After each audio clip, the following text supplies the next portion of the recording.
Regular meeting. Today's Thursday, October 22nd at 6 p.m. This meeting is being held remotely via Zoom. I'd like to call to order this meeting. Ms. Pineda, can you please call the roll? Yes, good evening, everyone. I'll begin with Director Gould. Here. Director Orzali is absent this evening. Director Wood. Here. Director Kelly. Present. Director Sailors. Here. Clark. Here. Jones. Here. White. Here. And President Sheets, turning it back over to you. Thank you. It's now the Metro Cable announcement. The open session meeting is videotaped for cable cast on Metro Cable 14. Replay on Monday, October 26th at 6 p.m. and Tuesday, October 27th at 2 p.m. on Channel 14. Webcast at www.sacmetrocable.tv. Now the public's opportunity to discuss matters of public interest within the district's jurisdiction, including items on or not on the agenda. Madam Clerk, are there any speakers? I didn't receive any beforehand, but Art, if you could please open it up to our participants. Yes, working on that.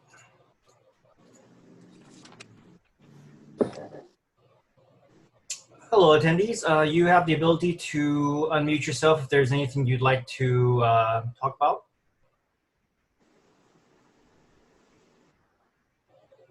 Looks like no response. Thank you. Moving on to the consent items. Are there any questions from the board members? Madam Chair, I make a motion we adopt consent. I'll second that. Thank you. We have a first and a second. Can you please call the roll?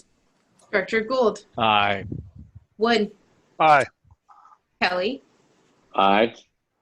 Sailors. Aye. Clark. Aye. Jones. Aye. White. Aye. And Sheets. Aye. Motion passes. All right, moving on to our action items. We have one action item, the Development Impact Fee Report. Ms. Amanda Thomas, our Chief Financial Officer. Welcome. Thank you. Good evening, President Sheets, Directors, Chief Harms. The item before you this evening is a recommendation of approval of a resolution accepting the Development Impact Fee Report for the fiscal year ended June 30th, 2020, and making related findings required by state law. As you know, in the district, development impact fees are collected at the time a building permit is issued, and the purpose of the fee is to ensure that new development in the district pays a proportionate share of capital investments made by the district. The report includes all information legally required to be reported, including a description of the fee and current fee schedule, amounts collected and expended, interest earned, and beginning and ending account balances for each of the last 5 fiscal years. For fiscal year 2019-20, the district collected development impact fees of approximately $1.5 million and had an ending fund balance of approximately $7 million. Importantly, the district's development impact fee fund did not hold any funds past the 5th year of deposit, which means that additional findings are not required. The report also includes information related to the district's current major CIP project funded with development impact fees, which is the construction of Station 68. And then, although it's not a subject of this report, I did also want to take the opportunity to inform the board that a development impact fees study is currently underway, which would serve as the basis for updating the fee structure to reflect current cost and development data. And we expect that that will be completed sometime in early 2021. And that concludes my presentation. I'm happy to take any questions. Thank you for that. Are there any questions or comments? Madam Chair, I have a question. Go ahead, Director Gould. Ms. Thomas, can you tell me if this really wonderful information is posted on our website and easily accessible by those coming into our community interested in developing? Yes, I believe it is posted on our website. So one of the requirements is that that this report be publicly available. I think we can satisfy that requirement by filing it with the board clerk, which we did, but we also posted it on our website. Okay, and that study that you mentioned just a moment ago will also be published as well? Yes. So when the study is completed, it will come forward to the board as the basis for a recommendation for the fee schedule. So once that is completed and accepted, yes, certainly that could be posted on the website as well. Can we, thank you for that. Can we also make it a matter of practice, either through a policy or just a common practice, that this information is shared with our contract cities? Yes, this report or the study or both? Both. Yes. Okay. So- I think that goes to the issue that we're pretty well known for, and that's the transparency of what we do and how and when we collect and how much and how. I think that just adds to the issue of transparency to put this in the hands of electeds in our contract cities, so they can be, if they choose to be, articulate of how and what we're doing in their cities. Certainly. Thank you. Thank you, Madam Chair. Any other questions or comments from the board members? I will make a recommendation that we accept her recommendation as presented. I'll second that motion. Thank you. We have a first and a second. Can you please call the roll, Madam Clerk? Yes, Director Gould, Aye. Wood, Aye. Kelly, Aye. Sailors, Aye. Park, Aye. Jones, Aye. White, Aye. and Sheets. Aye. Motion passes. All right, moving on to our presentation items. Our first presentation item is a Certificate of Achievement Award for Excellence in Financial Reporting. Ms. Thomas, you are back up. Me again. Okay. Last but not least, so once again, it is my pleasure to report that the Government Finance Officers Association has awarded a Certificate of Achievement for Excellence in Financial Reporting to the district for the fiscal year ended June 30th, 2019. So this was the 6th consecutive year that the district has achieved what is the highest form of recognition for excellence in state and local government financial reporting.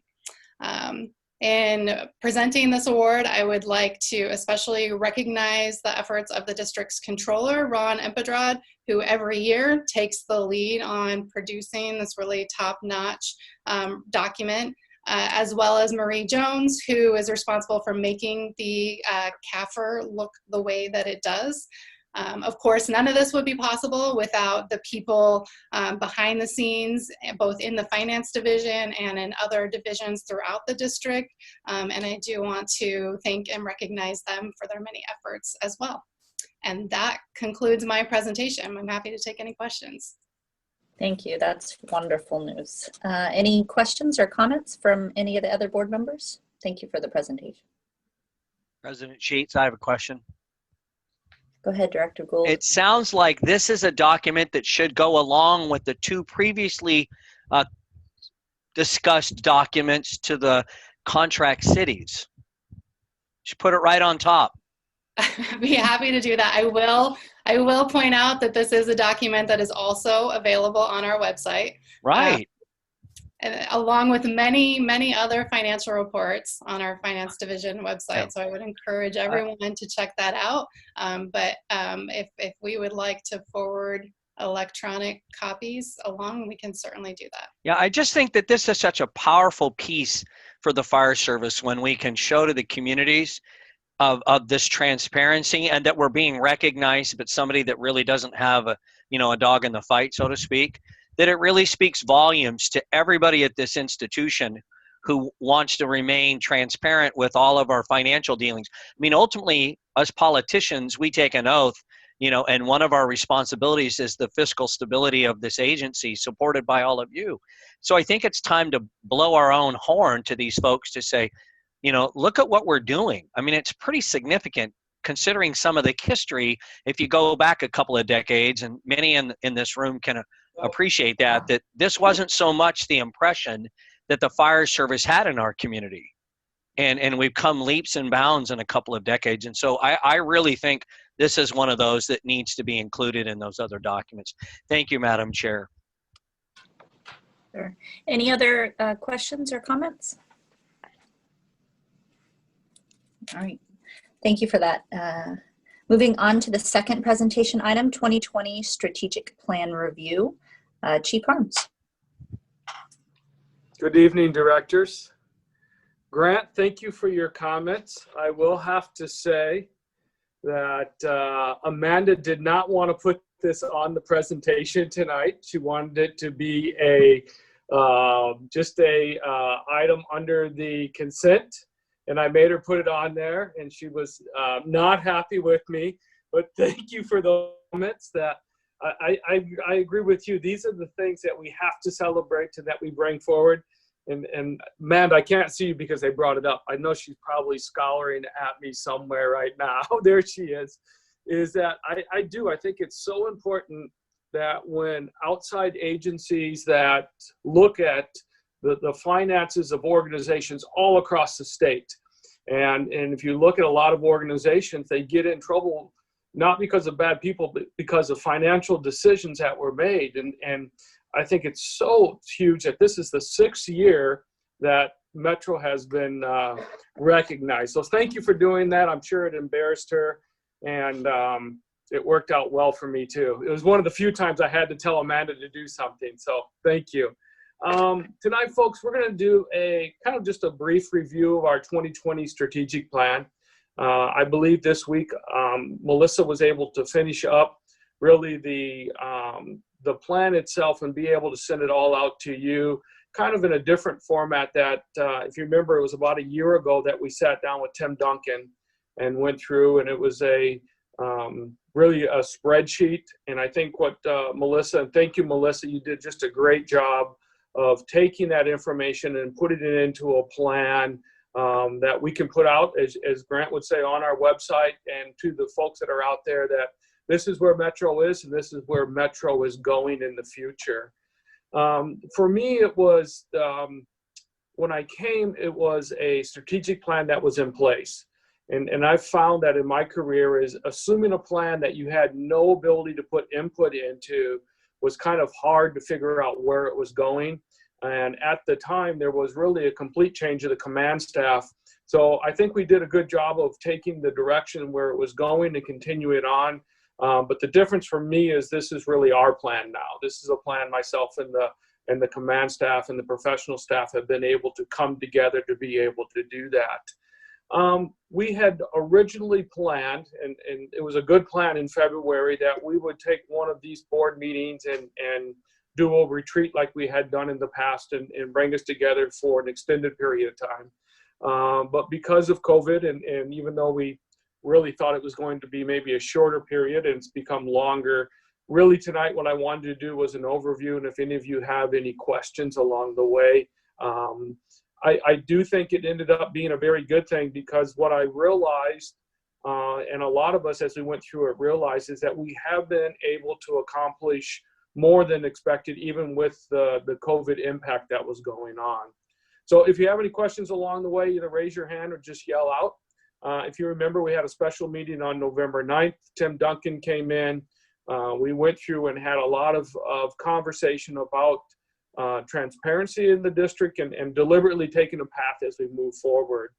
Overall, we said as a goal, we want to maintain the district's alignment with the mission, and I think we have been able to do that. Oversight of the services that we provide every day, oversight of the fiscal responsibilities, and sustainability as we look into the future of the organization. So those were our key kind of guiding goals as we remember from Tim as we sat down. Art, let's go to the next slide. In the area, we have about 5 different areas in which are the focuses of the organization. The first one here, I kind of missed one of my notes right here real quick. One of the things I'd like to say is thanks to 522, because 522 came to the table when we actually put it together, and it has been a part of each one of these processes, because so many of them touch the people and the services that we provide over every day. The first one is the members and the people of Metro Fire. There's 4 different areas. It's the culture, professional development, health and well-being of our members, and recruitment and retention as we move forward. The cultural one and the Metro way, if I had to say during this past really 8 or 9 months, the reinforcement has been the district's ability to adapt to the really COVID, the protests that happened, the wildfires that have happened, and really during that period of time, the changes. And I know a lot of you have, this has affected your life, is that in the very beginning, we were learning and adapting and changing operational procedures, expectation, PPE, putting together the emergency operations team. We did less on what we think the Metro way should be, and we did more of acting it out along the way. The next area that was in there was professional development. The PDP series continued. Obviously at the beginning of 2020 was kind of our fall and winter session. We continued and did one more session for the members in person, and then adapted the session, which ended up being wildland response, wildland safety, and we put it into a 4-part video. At that time, if you remember, 2019, as far as a wildland season, had been very small. The investment that we made into that training at the end of the PDP, if you look at this year, the amount of resources, apparatus, and the amount of acres burned across the state was just a great investment for us. The second half of November through May of 21, our PDP topics is focusing on Metro Fire's #1 asset, Metro Fire update chief for the day, special operations, incident alignment, the command philosophy, truck operations, leadership and command, and then wildland.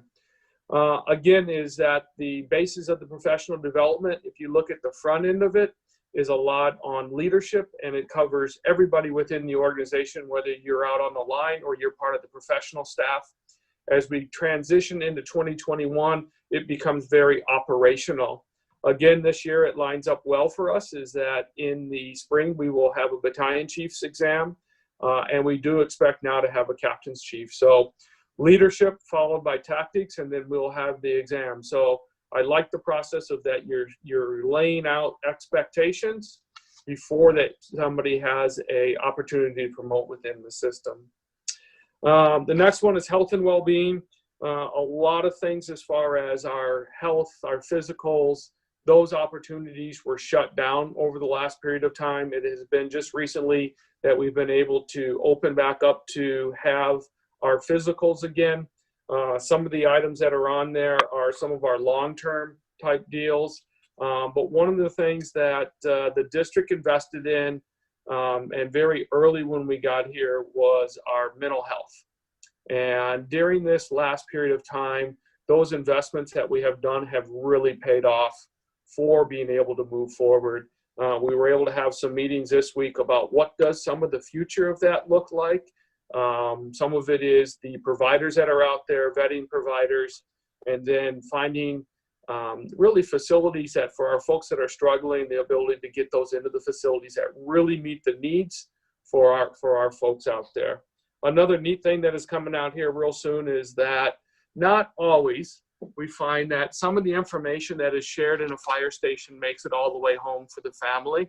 And so there'll be, one of our goals within that was a flyer that will be mailed out to all of the members, and then a separate mailing will be done to all of our retirees, which talks about resources, what resources are available, how to access those resources, and then the ability, if we have a friend or a family member that's having struggles, how do we work together to get those? So that again is a great part that was in the plan that we were able to move forward into the next part.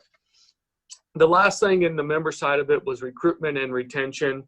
Again, COVID really shut down a lot of recruitment opportunities where we would normally have been out. whether it would have been at events, hiring events, schools. One of the early things that we have been talking about now is about Paramedic School. And within our plan, we talked about having a pathway. One of the conversations around the fire service, a lot of it in California, is will we see a dip in the amount of new paramedics that are available out there in the future in 12 months or in 16 months. And I'm very thankful to Dr. Gould for the hats that Director Gould that he wears. He has been a great help to us on some of his thumb that he has on as far as what is happening. But the recruitment side of it, recently Chief Castantini has had some meetings again with folks. As things open back up, is that we're in a position to be able to move forward and re-engage back into the community, into some of the programs that we had started, but unfortunately we've had to slow down because of COVID during that time.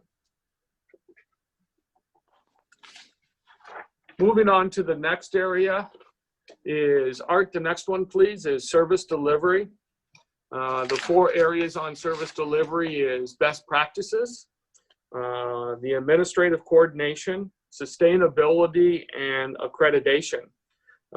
Best practices, we focused on EMS, emergency response allocation, and special operations.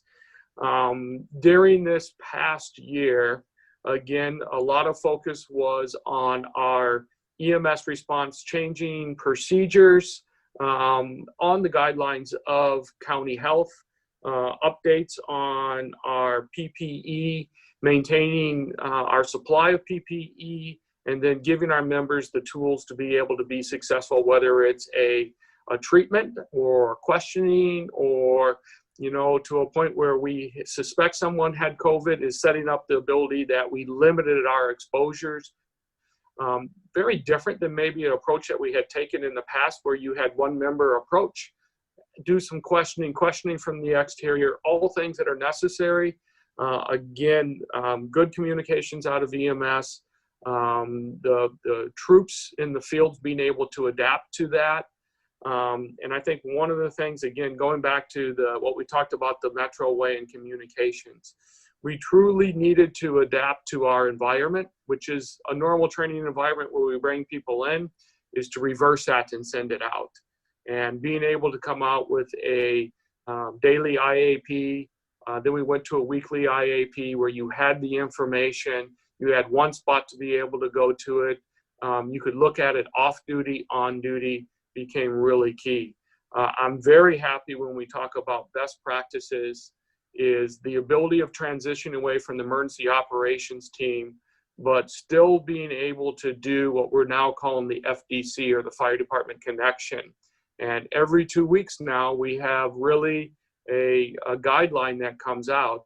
The last one, I think, was almost 40 pages.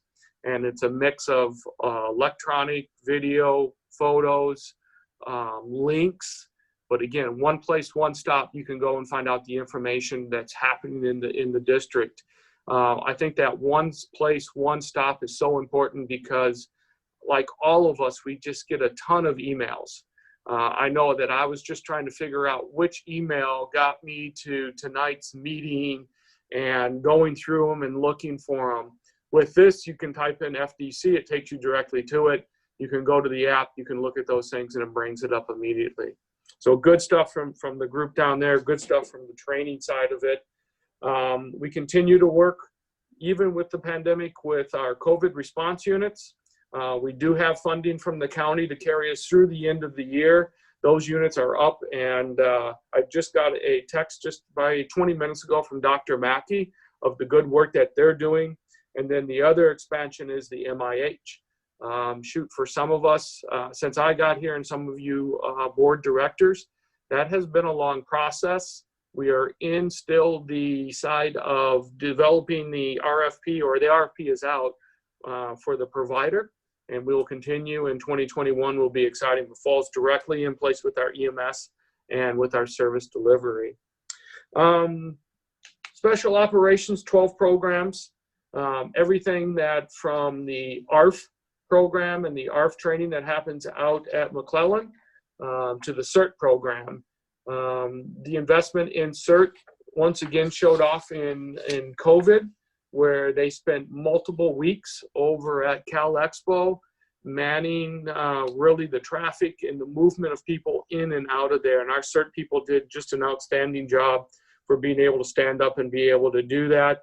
Through some grants, we're going to be able to get them some golf carts and expand their footprint for a lot of things that they do every single day. The last one that I'll just highlight on there is just the water rescue program. The ability to maintain certifications in our boats on the river, the safety portions that go along with water, moving water. And then I think we all saw it this year is each year is just how busy it gets for about 3 or 4 months out on the river. And our folks, you know, on the weekends are definitely one of the key factors that are out there helping people have a safe, enjoyable day that is out there.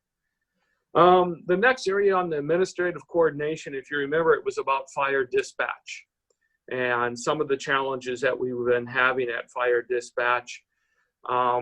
As an organization, our ability to have Chief Wagaman over there truly has made a difference in being able to format and give direction for the future of the dispatch center. My time here, and we've been doing the Chiefs forums, and one of the things that I've said in there is that as an organization, anything that we've put our mind to, we have been able to be successful in being able to move those things forward. But one of the places that I felt was very challenging was dispatch. It's unique where it's a JPA with 4 different agencies, but as the dispatch manager not being directly connected to the fire service, it was difficult to make change happen. Tyler has done an outstanding job. I'll talk about some promotions here soon, but Ty Bailey will be taking his spot here in about a month. They've started their transition over there already. But some very, very simple things. The attrition rate for the recruits over there was running at about 90%. And the hiring process, and again, what we saw was just a vacuum of people leaving. They've had, I believe it's 2 classes with a 3rd class here to start soon. The attrition rate is down to 30% now. The academy was 2 weeks. We know that that investment on the front end of people really is what gets them through that. And now they're investing almost 10 weeks in them, getting them ready to be a dispatcher, getting them to the floor, letting them answer calls, and then transitioning them into a radio. A lot of technology going on, an upgrade of the CAD system, things that have been kind of on tap for a while. But through the strategic plan, our ability to continue, the fire chiefs in the region are all supportive of maintaining that command presence. We still have the lead dispatchers. We still have the supervisors that are over there that are working the day in and day out. But I'm really seeing an opportunity that is changing dispatch and changing it for service delivery. If you really think about it, dispatch is that connection for the public to us. We do a lot of things, but the 2 questions we ask is, where are you and what's your need? And then everything behind it fills in to be able to put that response together and put it to moving forward. This year, with all of the different things, there's a lot of great programs, but I think as an organization, the movement that we have made there is key for us down the road. The last thing that was in there that I'll talk about is sustainability. Jeff Fry, along with operations, have really started looking at what is our standards of coverage. As we see growth, and as I look out my window here to the south, the amount of new houses that are coming, what are those things for the future? What is our standards of cover? We have a older standards of coverage document, the ability to use our DECN along with what's called ADAM allows us to look at where our vehicles are at, what is the coverage of them, and then as we grow as a district, what will that look like and how do we provide coverage for it? Accreditation was a level 3 or a C. And so we have not done anything with accreditation. Any questions so far? All right. Art, let's move on to the next one. Capital assets, real property, vehicles and apparatus, professional equipment. With this one here, again, Amanda, Jeff Fry and his group, along with the individual managers, have really taken an opportunity to sit down and have really a comprehensive look at each one of these, and then how do we pull them all together. I think on one of the things we identified very early, and with you all, we sat down and we said, where is our fleet at? And what things do we need to do to make sure that we maintain our fleet? There was a large purchases of fire engines at one point in time, and we wanted to be able to spread those out. Again, through the budget process, we have done a good job of being able to do that with the support of the board. Looking at our property, really looking at some of the property maybe that we lease out, and is it feasible we keep that? Do we get rid of that property? What are some of those things that we do? Again, Jeff is looking at those things, and then just looking at professional equipment. The ability to look at those, what is our 5-year plan? What is our financial plan? The ability to say, if we make a deviation, and I think it's fine, but if we make a deviation, we are all on the same page for where we need to be at for coming forward. One of the things that as we've gone through here, and it falls under that real property, is Station 29, or no, Station 68. And the new construction of 68. So that has taken a lot of that time during this period, but we will continue forward with the capital asset. Next one is the financial management. Art, let's go to the next one there. New revenue, current revenue, maintenance, future projections are the 3 key areas that we're in here. I know a lot of you listened in today to the finance committee. We went through, and Amanda gave us our first 2 months overview, where we were at and moving forward. But I thought that the presentation on our evaluation with CalPERS is really key as we look at our future. And again, I think that as a budget, and we're buying fire apparatus or buying stations, it's very easy for us to manage those things. And if expenses are higher, we cut back on them. But truly one of our challenges, and it continues to be one of those as we look at the current revenue maintenance, is the cost that we have as pensions, the cost that we have as insurance, and the cost that we have as for liability insurance. We'll continue to bring those options to the district, to the board. One of the things that we look at is that 5-year plan. I know with Amanda, as we get out towards 4 and 5 years, sometimes those numbers are a little bit hard to predict. But since being here 4 years now, it really has given us a basis to be able to make decisions on what we expect down the road. The other wild card that always in there is what happens with the COVID, what's going to happen with the economy, what's going to happen with the election, just a number of wild cards that are happening right now. Looking at new revenue opportunities, part of that in there was what our consolidation, is there some opportunities? Again, Jeff Fry has been working and has gave you, I think it was 2 board reports ago, at least the rough draft of the plan for Natomas. Since that time, that plan is, I would say, probably about 95% completed. We recently had a meeting with some of our consultants for putting together a strategy for what those next steps are for being able to move forward. So that continues on. Analysis of new revenue opportunities. We looking, as Amanda said, we are doing an impact fee study right now. It has been a number of years, and the ability to go and look at that, much like we did ambulance revenue a few years ago, and being able to come back. The part that I really liked about what you all did with the ambulance revenue was that there was automatic benchmarks that were built into it. With the ambulance revenue, it had been a long period of time, and then when we made a change, it was a large spike. Much like the impact fees, it's been a while since they've been looked at. We have just a large amount of growth that's happening right now. So the ability to look at that and put it out over a period of time. Community facility districts or Mello-Roos, Jeff has worked very closely when we look at the Jackson Highway corridor, and we have come to some agreements for future coverage of revenue out in those areas. Fee assessments and charges, grants that have come to the district are all different areas that we continue to look at.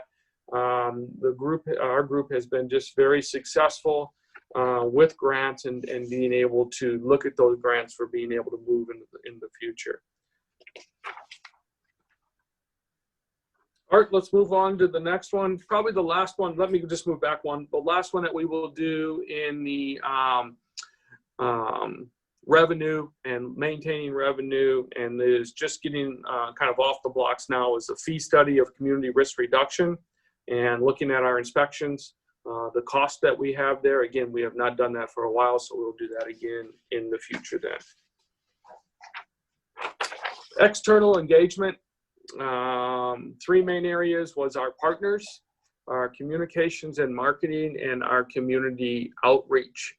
Metro has always had a good foundation, and looking at our partners that are out there, our ability with our PIO along with our community services group has just done a great job of being able to put Metro into the front side of the news. Partnerships with everybody from the Kings to the local electric companies to a number of our businesses that are around. I will say that Captain Vestal has had some challenges lately, as he has stories or opportunities, and the news media at this point in time, there's so much other activity that is going on, but he will continue on and maintain that visibility, maintain that awareness of Metro Fire that is out there. One of the areas when you talk about communications and marketing and the community is a lot of the things that we do on the government affairs and the advocacy side of it. We do our annual trip to DC for Cap to Cap. We're involved in the chamber.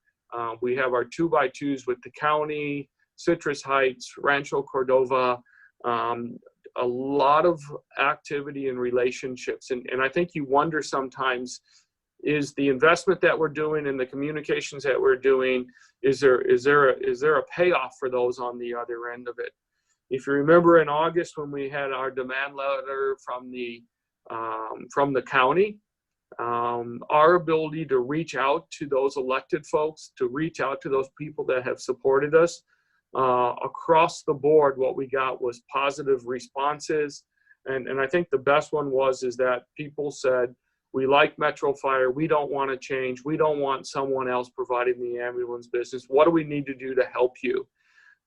We will continue those things, we'll continue those relationships that we have, we'll continue that involvement and that engagement that we have out there. The last one on there is that community outreach, the K through 12 programs. Obviously with the schools and some of the challenges right now that is having with distance learning, some of the challenges that is having with the getting back into the schools. The group in community services has really done a great job of taking different programs, whether it's fire safety, or some of the other programs that we have talked about, Milo and Moxie that we have brought to you before, and being able to make it really web-based and virtual for the ability to deliver that. They've done a good job of picking up on the NFPA Fire Safety Week or Fire Prevention Week, and being able to put out information, literature, connecting with some of the schools. It's just challenging, as I think some of the time people are just trying to survive the day without adding extra. So we're just trying to be able to find that place, find where we fit along the way. As I said, I'm very happy with the plan that we have. As we sat down and truly I have it on my desk and we go through and we look at those things, I feel that we've been able to accomplish some of our goals. There's still a lot of things still that we want to do, a lot of things that are still in the plan that is available for us to be able to move forward, but I really think we've made good progress. I really want to thank Melissa also. Melissa took really what we'd all scratched out on a piece of paper, some of the other things, and put it together just in a really class delivery for Metro as we would expect. That ends my report unless you have any questions. Thank you, sir. Are there any questions from the board members? Madam Chair, this is Gay. Chief, thank you so much for doing this overview. It's very, very important to do it time to time. And I appreciate the investment that everyone has made in developing that plan. And it's nice to hear about the improvement with the retention at the comm center. Thanks. Any other comments? Director Sheets, I just wanted to make mention to the chief that I thought his report was, or his presentation was great. Glad to see that we are doing something with strategic plan in this COVID era that we're living in right now. And that's all I had for now. Thank you. Thank you. Any other comments for the chief or questions? All right, no action is required. Thank you for that presentation. We'll move on to President's report. I do not have anything to report. However, I would like to take a moment of silence before we go into closed session for the San Francisco firefighter paramedic Jason Cortez, who died in a training accident last week. So before we move into closed session, we will observe a moment of silence. Moving on to the fire chief's report, Chief Harms. This has been a busy night of talking. Thank you all. Just some appointments. As we said, we had some change that's happening. I'm proud to announce Charlie Jenkins is going to be promoted to Assistant Chief. He'll be the C shift commander. He'll start that job on November 1st. And as I mentioned, Ty Bailey is being promoted from Battalion Chief to Assistant Chief. And he'll be assigned to the dispatch center as the Chief Executive Director. And that is scheduled, the promotion is scheduled for December 16th. We just know that we don't want to lose any of the, really the wave that we are on, the positive wave that we are on. There's a number of negotiations, personnel, just a number of things that are happening. So he is actually already, Ty is actually already engaged over there. I really think his background and his time on the fire side of it, being a wildland, being here, being a battalion chief, but also his time as a union, as a steward, as the vice president, as the president of 522 is going to be just a great portion and a great addition to the team. So congratulations to both of those guys. We have, with Charlie's promotion, we will have an opportunity for someone to come to days for the Battalion Chief of Special Operations. We really have found that that opportunity really assists people in really broadening them, to learn budget, to learn about program management, working with other people. There's just so many things. Charlie came in there, did a phenomenal job, and then came in and was able to apply those things to his next promotion. So I really look forward to filling those up coming up. Over the past week, we've done the fire chief forms.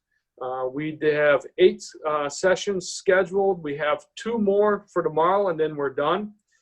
We've had some just great questions, interactions with folks, a lot of feedback on very positive. Once we're done with them, we're recording 2 of them, so we'll post those online. So if somebody wants to go and watch those, if they miss them, they'll be able to do that.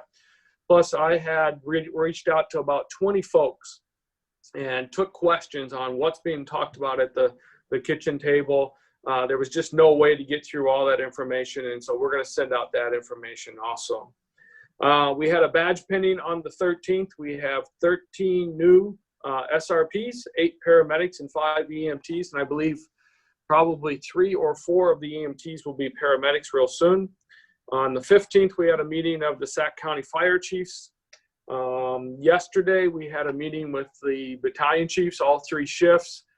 It was just a great opportunity to bring everybody together. We did social distancing and masks, but the ability to get back in a room and just talk some of the tactical considerations that are going out there, some challenges that we've been having maybe with staffing or people, and then really what is all the good stuff that's happening out there. So that was a really good meeting that happened.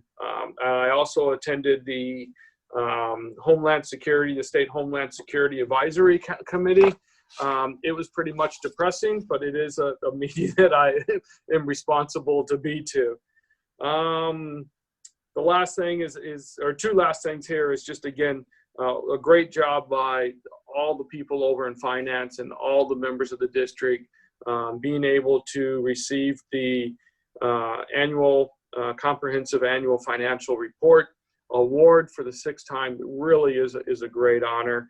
And then the last thing is thank you to the committee for sitting down with my review. Thank you for the positive comments, the reinforcement, and also thank to all of you that reached out to me on the same thing of support of where we are as a district. Your support of me really means a lot, and thank you for that communication. That ends my report, unless somebody has a question. Chief, any questions? All right, hearing none, we'll move on to the operations report. Assistant Chief Mitchell. Thank you, President Sheets. Good evening, directors and Chief Harms and all. Thank you for having me tonight. I'd first like to start off by showing talking about my appreciation to Chief Bridge. We're currently in a transition period right now. He's actually out there in the audience. He said he's not really good at goodbyes, but maybe he'll jump in here at some point and say something. So I just want to say thank you to him and congratulations. He's been the operations chief since January of 16, I believe, so almost 5 years, and he's done a lot of great things. I'm honored and humbled to have been given the opportunity to move into my new role as Deputy Chief of Operations on November 1st, and I look forward to working with you all and continuing with the good work that's been going on into the future. So we'll go through the report here on what I have for you. Since we've met on October 8th, we've run 3,937 calls, or about 281 calls per day, which is fairly normal. And of those, we're running about 139 transports per day with the ambulances, which is also pretty normal. So we're tracking right along there. Chief Harms mentioned our CCRU units from County Public Health. I got an email today from Captain Scott Perryman. Happy to report, as Chief Harms mentioned, that they've been very busy. Since going into service, our first one went in on September 23rd. They've done over 1,100 tests. That's CC 109, and then 102 went into service on the 5th of October. They're up to 582 tests so far. So they've been really busy. Fortunately, in the region, we've also had a couple of our partners add in a few units. Cosumnes to our south has added the CC 71. And then Folsom Fire this week just came on board with CC 35. There's a large demand at the community, the board and care facilities and congregate living for those. And so they're very busy, as Chief Harms mentioned. We'll look for more from County Health on those in the future. Deployments. Fortunately, I'm happy to report that all of our members that have been deployed are currently home. All of our engines and single resource overhead for Metro Fire are back safely, but we still are within high fire season right now. I'm looking at my weather report here coming up. We're still in a red flag today through tomorrow, and then next week is looking to be more of the same. So we are ready with our equipment and folks to assist in our local community as well as anywhere in the state as needed with our contractual agreements. And until we get those wedding rains, we're still going to be into that fire season. It's normal. I know a year ago tomorrow, actually, Chief Harms mentioned the fire season last year. The Kincaid fire, which was the largest, started a year ago tomorrow. So as we get into late fall, we tend to start forgetting about that, but we are still in the middle of it. Regionally, this year, as busy as it's been, historic fire season. We've had a fire up in the north there in Mendocino of over 1 million acres, as you're probably well aware of. We have sent out within the county, not just Metro Fire, 182 single resources and a total of 18 strike teams of engines, both Type 3 and Type 1 engines. And so it has been an amazingly busy year. I would like to take an opportunity at this point to really reach out and say thank you to the members of Local 522 who have done an astounding job to ensure that our stations here at home have been staffed to maintain that level of service delivery. That's been a really, really large component of us being able to help out in this just amazingly busy fire season. So thank you to them. Let's see what else. So a couple of highlights for some incidents.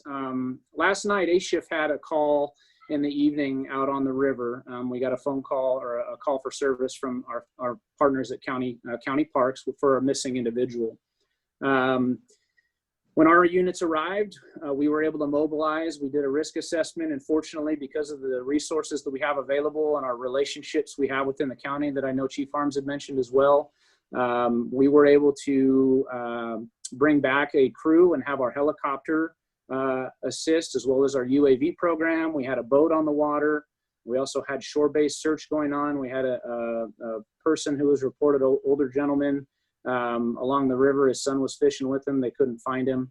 So it was a testament to the level of professionalism and the ability for us to provide the service due to the tools in our toolbox, if you will. And so they were able to get out there last night. In addition, we had some requests out to Sacramento Sheriff's Department, who supplied Star Helicopter, and as well as our Placer County partners. The Placer County Sheriff was able to respond and assist as well. Unfortunately, as the night grew longer and it got later and later, understanding the time frame that had passed, the search was called off. But based off of our relationships, again, we had a plan put together, and they were able to get back out there this morning early.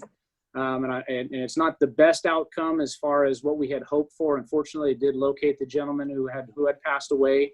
But because of our ability to be out there, we were able to bring some closure to the family by finding their loved one. And so really a testament to the professionalism of our folks and our ability to leverage our relationships and really come together to do the best we could and give that individual the best opportunity because of where we're at. And so, and then finally, speaking with Chief Law today, she sent me some information. Over the last quarter, we were notified today that we had 3 CPR calls that resulted in people walking out of the hospital. And I think that's a really positive thing to remember, that the highly trained members that we have out there in the field are doing a phenomenal job. We don't always get those reports back. We are reaching out to those crews, give them our thanks. But again, because of where we're at and the level of service we're able to provide, there are those 3 individuals out there today who under different circumstances might not have made it. So again, a thank you to our members. They're doing a phenomenal job out there. That ends my report, unless Chief Bridge jumps in there. I decided to say goodbye or something, but I appreciate your time tonight. I look forward to working with you all more in the future, and I'm happy to take any questions. Thank you, Chief Mitchell. Any questions or comments from the board members? All right, hearing none, we'll move on to Sac Metro Firefighters Local 522 report. Is Mr. McGoldrick on the line? All right, hearing none, we'll move on. Committee and delegate reports. The executive committee, we have not met for some time, and we do not have a meeting scheduled. Moving on to the Communication Center, JPA. Chief Shannon is not in attendance this evening and had no report. Looks like they met on October 13th, and the next meeting is November 10th. Also, the California Fire and Rescue Training, JPA. Can we hold on 1 second? Sure. Mike has run into my office for the 522 report. My device didn't get activated for my report, so. No problem. I apologize. The floor is yours. So, good evening, President Sheets and directors. I just wanted to say it was my honor this week to go down and represent Metro Fire along with Captain Dave Baer and Engineer Kevin Summers for the memorial service for the San Francisco firefighter.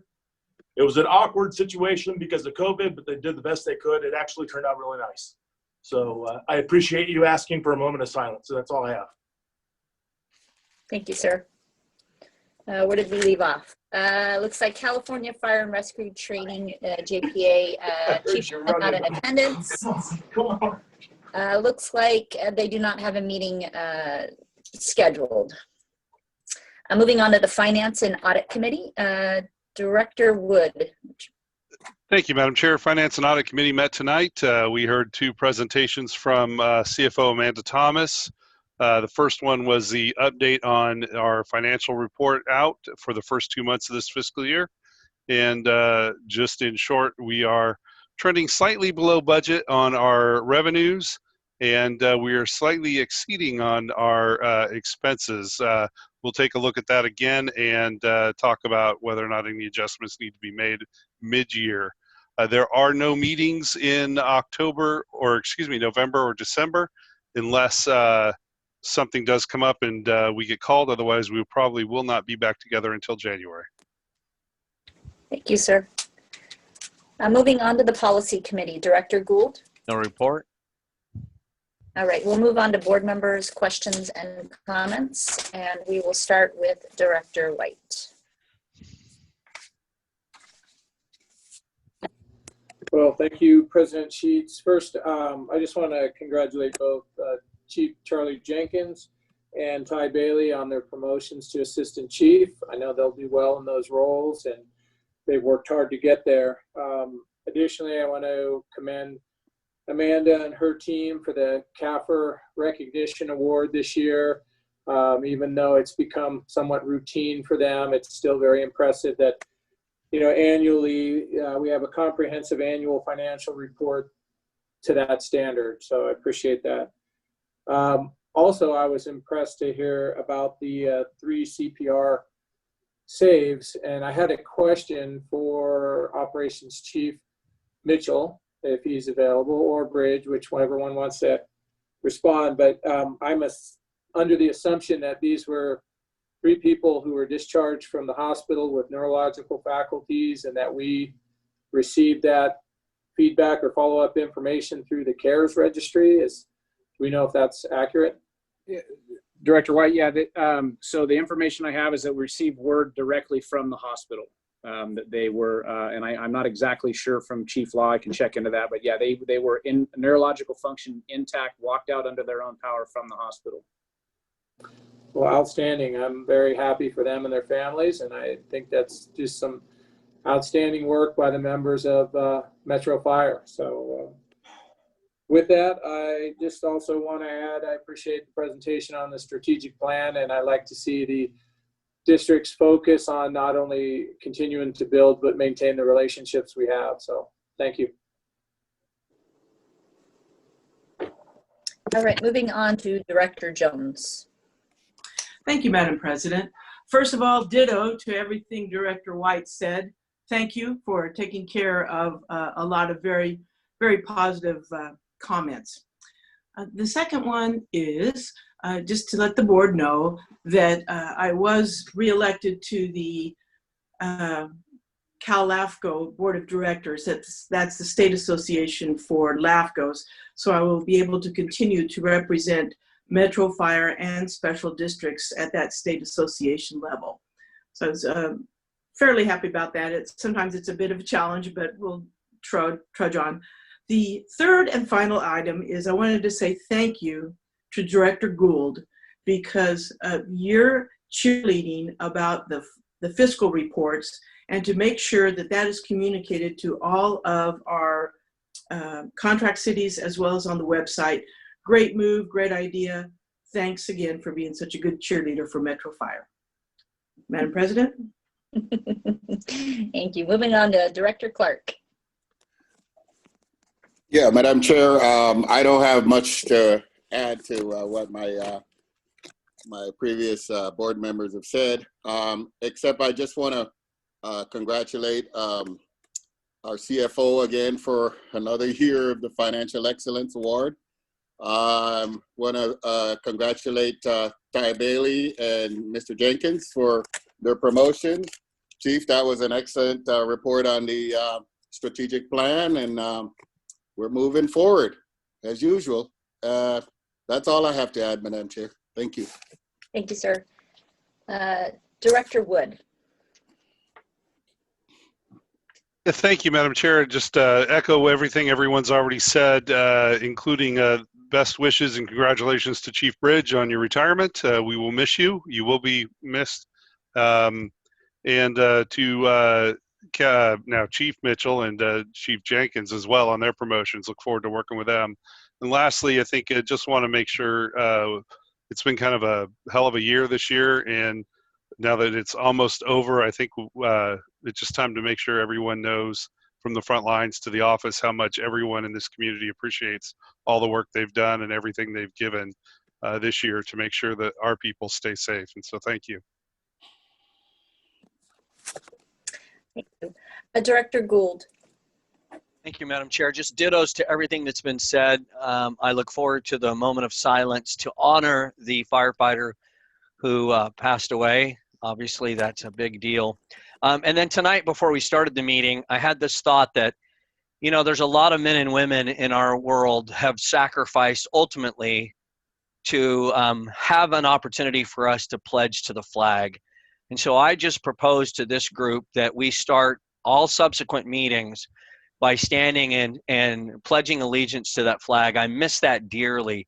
I think it does nothing but honor those men and women who aren't home today because of their ultimate sacrifice. And so I would just hope that we could figure out that we can do that and that it doesn't violate some code of conduct, but that we can once again show our allegiance to this wonderful country despite its challenges. Thank you, Madam Chair. Yeah, thank you for the recommendation too. Director Sailors. Thank you, Madam Chair. Everyone has spoken so eloquently, and I'm right there with Director Gould with the Pledge of Allegiance. I stand by him. Thank you. That's all I have tonight. Thank you. And Director Kelly. Yes, I just wanted to, again, the certificate of award for the financial reporting. Having been the chair of the finance committee for a couple of years, I wanted no one to be under the impression that I had anything to do with that. It's that staff, and all we could do was encourage them and empower them to do the wonderful work they did. Again, congratulations to the accounting division. That's all I have for this evening. Thank you. Thank you. At this time, I'd like to send my condolences to the Cortez family and honor Mr. Jason Cortez in a moment of silence.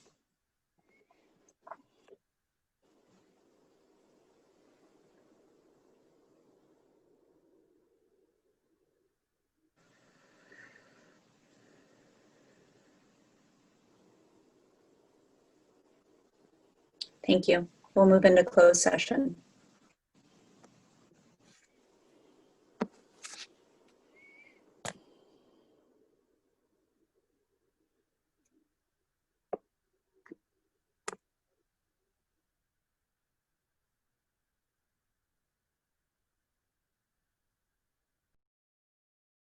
Sheets.